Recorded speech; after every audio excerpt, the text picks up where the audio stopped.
Hi, thanks for watching this tutorial about billing setup in PracticeWeb. In this tutorial, you'll learn create billing types for patients including email, assign billing types to patients, set module preferences for statements, set billing defaults and general messages, create dunning messages for statements, choose filters and criteria for the billing list.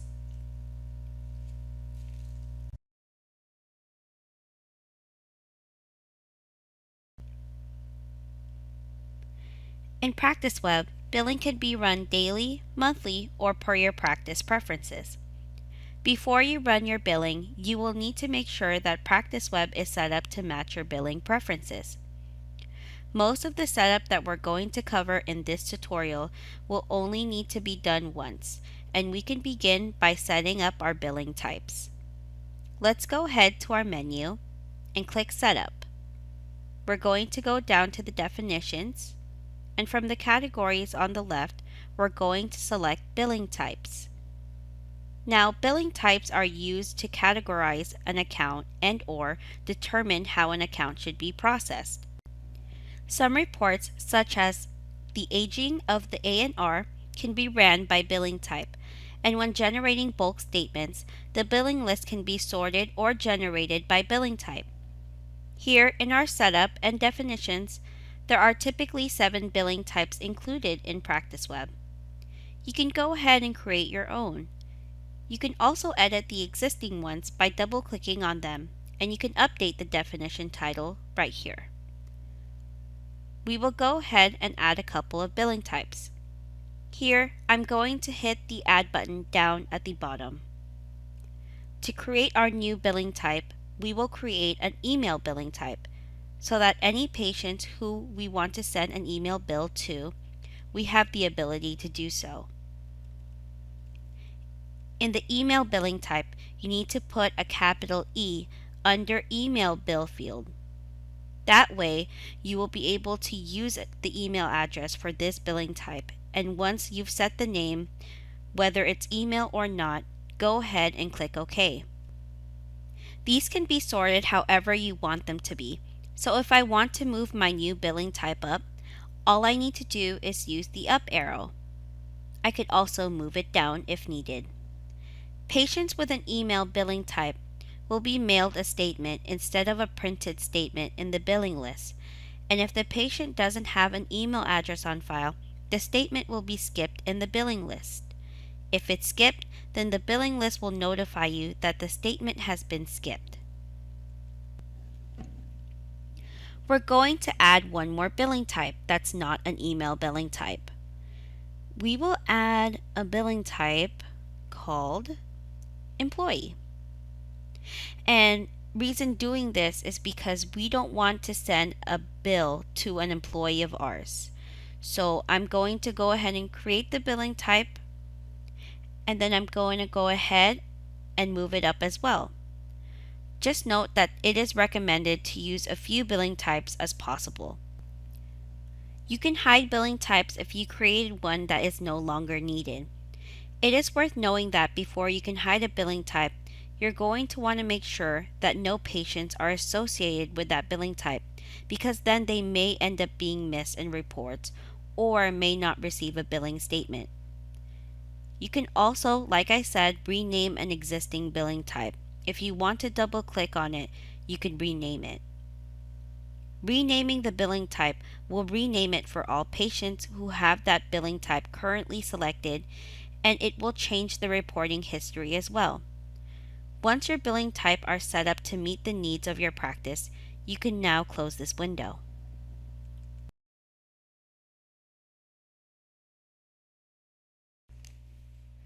When assigning billing types to patients, you're going to want to make sure that you go into each patient and make sure that they have the correct billing type set.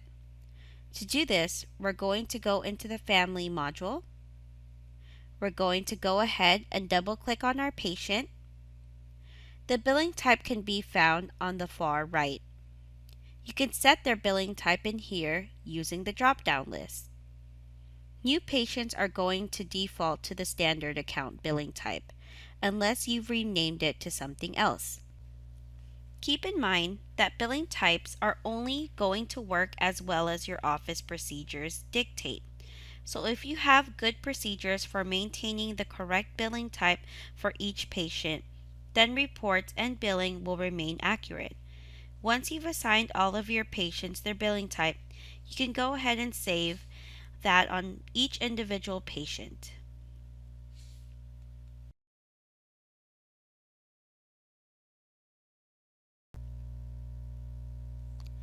Let's go to the Setup menu and we will go to Module Preferences. We're going to get this screen with tabs across at the very top.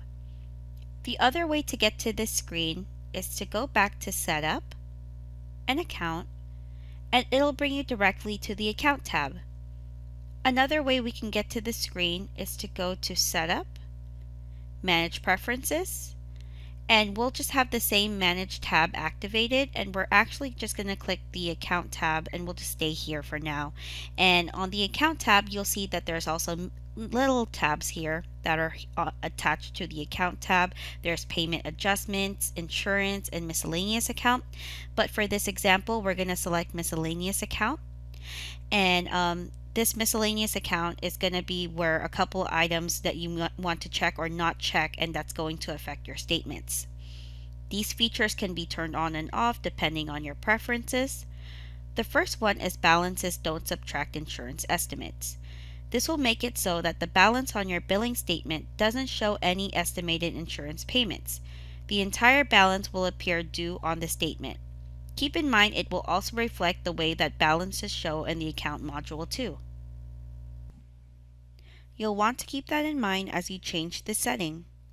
Setting this checkbox, Balances Don't Subtract Insurance Estimates, applies to both billing statements that you create from within your billing list, your monthly billing list, or if you go to Patient's account and initiate an individual statement. The next setting you're going to want to look at and set accordingly to your preferences is the aging calculated monthly instead of daily. This by default is unchecked in Practice Web, and that means that the age of the account will be calculated every day automatically, and this is the recommended setting. If you check it, the age of accounts must be ran manually. So you'll have to run a tool to manually age the accounts, and some offices will do this so that the age of the accounts remains the same as the day that when they generated their statements. Just keep in mind if you do check that, you will have to run a manual tool to age the accounts.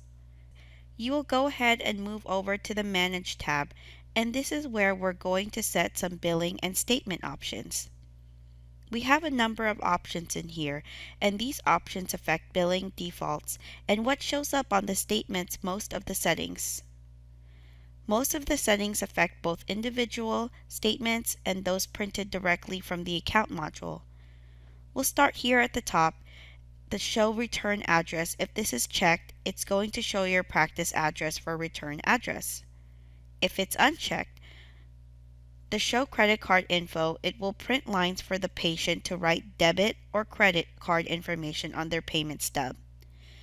If you have this unchecked, there won't be a space on their payment stub to enter credit card information to mail in. The Show Notes for Payments, this would print on the statement any notes that were entered into the payment entry window. If you put notes into any payment including like your X-Charge or PayConnect results, those would show onto the statement. This is the same for your show notes for your adjustments.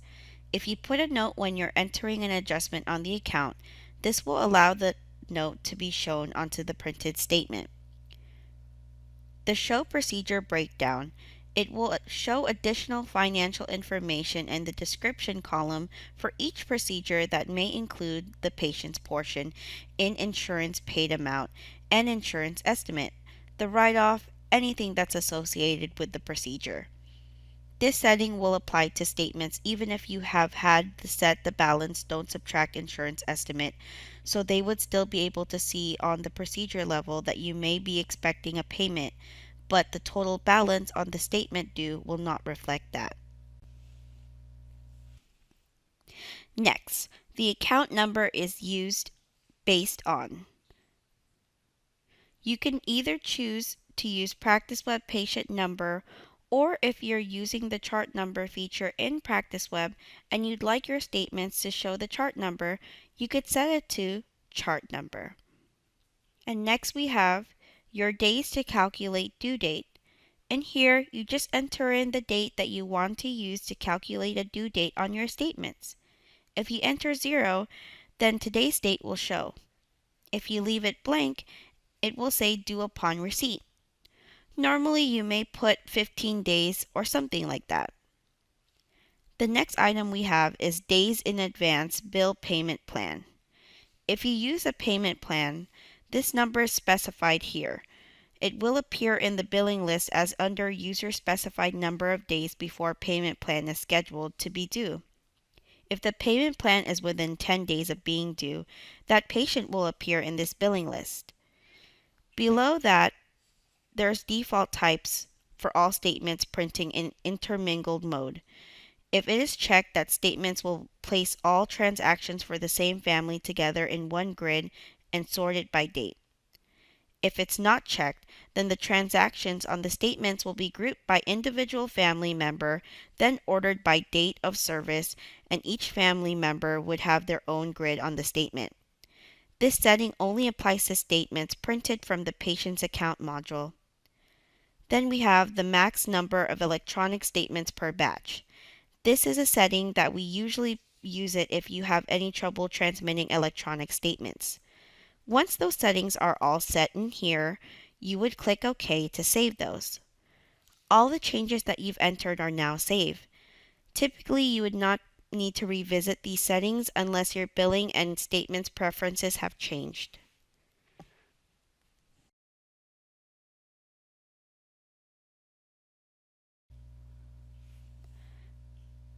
The next step is to set your billing defaults. To get in there, you will actually have to go to the Manage module, and then you'll go ahead and click the Billing button. When you click on the Billing button, a billing list opens instead of the Billing Options window. That means that a billing list has already been created but not set before you're able to generate a new list. You would have to delete it or send the existing statements. To delete them, you would simply click those on the window that you had popped up and click Yes, and it would ask you if you would want to delete those statements. You'll receive a notification when it has been successfully deleted. You'd click OK and then start over by going to the Billing button. You will then see in this billing option window, and then once you've seen the billing options window, I want you to look in the lower right area. In here, we have Defaults button. This is where you're going to come to set your billing defaults. We're going to start at the top here. The start date lasts blank days. This determines how many days of detailed account history is going to show on each statement, and this is where you're going to set the default setting. Maybe you only want to show the last 30 days. You can go ahead and change that in here. And keep in mind that even if you set this as a default, you can change that to whenever you want when you're running statements. Balances that result from transactions that are older than the number of days listed here will show on the statement as a single line item labeled as balance forward. Then any transactions that happen within the last 30 days, if that is your setting, will show detailed line-by-line entries of each transactions. Next, the intermingle family members. Again, this works the same as the setting that we saw in the module preferences for intermingling family members, but this setting is going to apply to statements from the billing list. If it's checked again, the statements will place all transactions for the same family together in one grid and sort it by the date. If it's not checked, the transactions are going to be grouped first by family member and then by the date order, and each family is going to have their own grid. Next, the general message. Would be for messages that you would like to appear on all of your statements, regardless of their billing type or the age of the account. Anything you type in here will print once on a statement. It only applies to statements you generate from the billing list. If you put a general message in here and you go to the patient's account and hit statement button, it's not going to show this general message. Maybe you want to put something like ask about signing up for our email statements. You want to encourage your patients to receive their statements by email or something like that to be considered for a general message. Below that we have our electronic billing section. Now this section is used only if you're sending statements through PracticeWeb with a third-party service that will send electronically. You'll want to refer to Dental Exchange if you want to send out electronic statements. Below that email section, this is going to be where your default email messages that is generated when you're emailing a statement from billing list or the account module. You have the option of creating a subject line, and you could use any of the variables listed up here to automatically fill information. Our subject line, a statement for account, and then we have the PAT number field, which will bring the patient's account number. Keep the subject simple. We recommend not making it too long. It's what they will see when they receive an email from you. The body. This is going to be in the email message that's sent. Keep in mind that the statement itself will be attached to the email as a PDF, an electronic attachment, but the body of the message can give a quick description. So in here it says, statement is attached for first name and last name, so it would say the patient's name and then list the account number after that.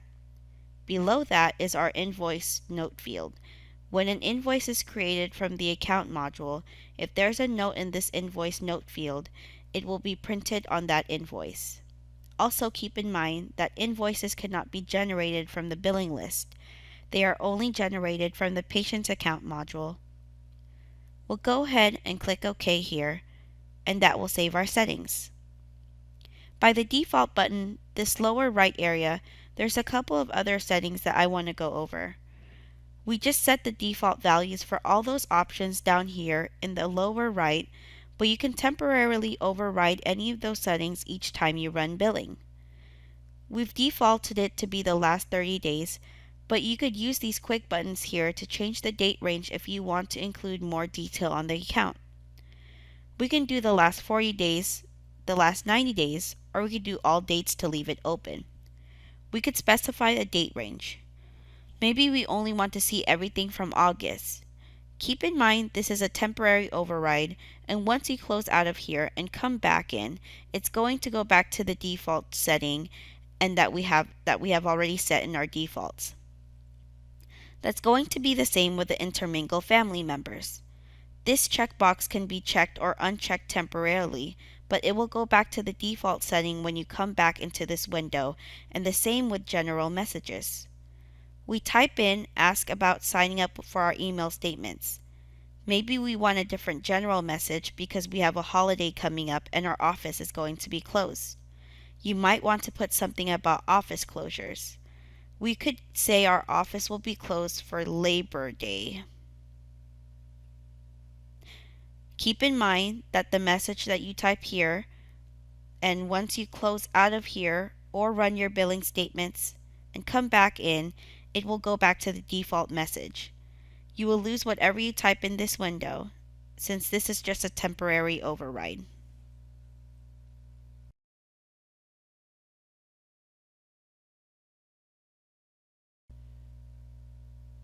Dunning messages are located in the upper right quadrant of this window, and a dunning message is a note that will show on statements generated from the billing list. Messages can be based on account aging, insurance pending, billing type, or a combination of the criteria. Only one dunning message will be used on any given bill. On the billing window here, where we will see our list of dunning messages, it will list these dunning messages in order of criteria complexity, with more criteria higher in the list and when the stricter criteria appearing lower. When PracticeWeb decides which dunning messages to apply to an account, it will start at the bottom and it will apply the ones that are listed in the lower down or the one that reaches first where the patient matches the criteria. It will use that message before it would go and use a general running message. Lower listed messages take precedence over higher ones, and only one dunning message will be used on any statement. To edit an existing dunning message, just double click on the message in the grid and you'll be taken to an Edit Dunning Message window. I'm going to close out of that and we're going to bring back the window kind of a backup by using the Add Dunning Message. If you want to create your own Dunning message, you would click this button and this brings you to the Edit Dunning Message window where you would have the ability to set the criteria in the upper left corner that would trigger the Dunning message to be applied to statements. Criteria can include billing types. You could leave it as all or specify specific billing types. You could use age of account to determine, so if you want to give a past due accounts different messages, whether they were 30 days, 60 days, or over 90 days, you could use that. The insurance payment pending, this will allow you to choose. If you choose yes, you could apply a message only to accounts with a pending insurance payment. You could choose no, you could apply this message to accounts, all the accounts that doesn't have pending payment, and then if it doesn't matter, of course, use the doesn't matter option. Once you've set criteria for triggering the message, the next thing you need to do is enter a message. You have two options when entering a message. First of all, you have the standard message, and this will only print once on a statement and below the transaction history in just plain text. Whatever you type in here will only show once. If you want your message to be more visible or it's more important, you could bold the message, which is going to print twice on the statement in bold red text. It'll show once above the transaction history and then once below the transaction history. You can make that decision of what message you want to send. Then we're going to move over to the far right where we have our email statement override section. If the patient meets the billing criteria on the left, but they have an email billing type, then they're attached to statements, of course, would have whatever message you would have specified, but the email itself can also be overridden, so that it has a standard email message will no longer be sent. They could get a message with a subject line of past due account or something more indicative that there's something special about this statement that they need to pay attention to. We did set the default email in the billing statements, but again, this will be overwritten if the patient meets the statement criteria and has an email billing type. It is recommended again to keep that subject short and simple, and again, you could use all of the variables at the very top to automatically bring in different information into your email. The body message again, short and sweet, because the statement will be attached to this email and goes out once you've set all your settings in here. And we're going to go ahead and click OK. We'll save that, and I'm going to go ahead and cancel because I haven't actually added anything in here.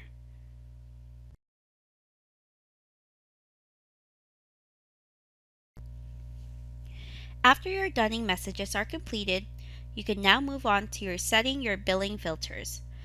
Billing filters are along the left side of this billing option window. The billing filter options are going to determine who shows in your billing list. We recommend that you set them up initially and then save the settings as a default. So keep in mind that you can also change these settings as needed anytime you run your billing. I'm going to start right at the top with include anyone not billed since. This includes patients who have not received a statement between the date listed and today's date. So anybody who has not received a statement, in this case since April 23rd, would be included in my billing run. This date does default to every 30 days prior to today, so every day that you were to open up this window, you could get a date that's 30 days prior. This is meant to prevent patients from being billed for the same service more than once in a single month. You can't change the default number of days that this is calculated back, but you can change it any time that you run the billing statement if it's needed. Keep in mind that the closer you get to today's date, the more patients that it will show up on your list, but also the greater chance that you're going to send patients another statement for services they may have already been billed for. The further that you get from today's date, if you take that date back further, the fewer patients are going to go back on your list, because it assumes you don't want to send another statement to patients who have already received a statement since this date. Below that is to include any accounts with insurance payments or procedures since the date last bill. If this is checked, it will create a new statement for patients who may have received a bill in the last 30 days or since this date at the top. But if since the insurance has payment came in, paid part of their balance, or had a new work performed, immediately below you will see age of the account. This is fairly self-explanatory. You could just set it to say maybe you only want to send statements to people who are over 90 days old, or you just set it based on your criteria. Below that is exclude addresses, no zip code. If this is checked, it's going to exclude patients that do not have a zip code entered in their patient information. Even if the patient has a balance, the patient would have been excluded from the billing run if they didn't have a valid zip code. If you uncheck that, that will include everybody and you can go ahead and create their statements. Exclude inactive families. Immediately below that, if this is checked, it will exclude families that have a patient status of inactive in their patient information. Even if they have a balance and they owe you money, it would exclude them. So be careful with some of these exclusions. Exclude negative balances or credits. If this is checked, it will not include a patient who has a negative balance on their account. Exclude if insurance is pending. If this one is checked, it will exclude any patient who has any outstanding claims that doesn't have a payment received back on it. This is not recommended setting, and in Practice Web, you can set it the way you prefer. What can happen is that a patient with an outstanding insurance claim who continues to have work done, or large families who have work done, they may always have a patient in the family with an open claim. You can have families or patients that will go on long periods of time without receiving a statement. You may want to use a dunning message that would indicate that they do have a pending insurance in that case. Below that, exclude if unsent procedures. If this is checked, it will exclude patients who have procedures on their claim, who have the insurance and have procedures on a claim that are not on their account and that are not included in the claim. This applies to all procedures on a patient's account currently listed with an unsent status after them over the last 6 months. This will prevent statements from being sent before an insurance estimate has been created for services. Thus, with no insurance estimate, the patient would be billed for the full amount for the all unsent procedures. This will be personal preference if you guys check that or not. If it's not checked, you'll be able to see the insurance estimate and the patient portion after the insurance estimate in the corresponding columns of the bills list.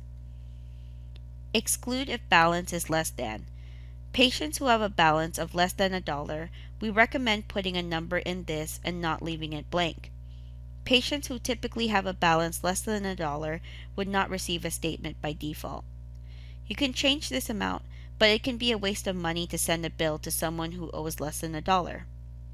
Below that, ignore walkout or in-person statements. If this is unchecked, patients who received an in-person statement since the date at the top right here will not receive another statement. If it's checked, regardless if you provided a patient with an in-person statement, they will appear on your billing list. Below that, billing type statements can be generated for specific billing types. If this is useful when you're working with a patient accounts with different billing types, like pre-collection account, you could work specifically with them. You can set it to all. You could do whatever you need to do here with the billing types. And this is why it is important to set up those billing types first. Then below that, if you have a clinics feature enabled in Practice Web, You do have the ability to choose which clinic you want to send or generate statements for. Keep in mind, though, that if the logged in user is restricted to a specific clinic, then they can only run billing for a specific clinic they're restricted to. Then right below that is to save as default. Once all of those filters have been set, it is recommended to use Save as Default button so that you don't have to reset those every time you come in, and that way you're always running billing with the same billing filters. This completes our overview of how to set up billing in PracticeWeb. If you have any questions about something that was not covered in this tutorial, please call us at support 800-845-9379, option 2, or email us at support@practice-web.com.